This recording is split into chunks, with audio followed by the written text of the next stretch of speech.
May kitang ahumdagi Manipur lepan zatharliba kanlup ani oiba irang asing atotnaba state force amadi central government tharakpa paramilitary force na satharakpa Mee-Ot Minei asi nupi oibe khoni Yaningde amadi lerak kulakta sangduna tear gas mobom singba kapsinba loina Mee-Ot Minei tawbasi Manipur mapanda leriba mama oibe khoi amadi nupi khunai punwang Yaningde haina women action committee for village protection kasa asam na sinduna Lakhipur kasa asam da pawgi mi from the phongdokre mi kitang ahumdagi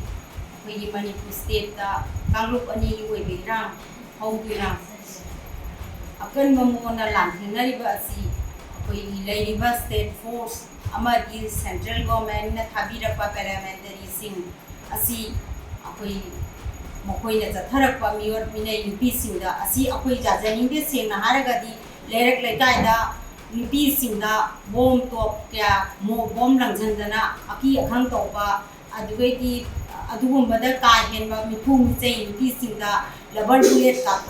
caption ba adugumba mayam asi akoi Manipur gi wangmada tariba mitei akoi imai ben sing akoi mayam punamakna nupi khunai punamana masi akoi jajaningde singna madudagi ka henba thorokpa taragadi Manipur gi wangmada leiba akoi gi mitei nupi khunai singsu kari Manipur gi mathakta amuka akoi karamba central government akoi kari ladarakani haiba wafam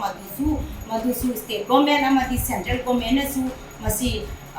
khana view naina view amadi amuka su hanna women action committee for village protection kasar assam na su request tawjeri leiriba government ani makta state government ga central government ga da masi gi kangup ani gi oiba waroi sinama athuba matanda porakuna hosana basu hona view masi akoi emergency ga pot pa nai ba si akoi yengba ngamjade maduna ngasi media sing kauraga masi akoi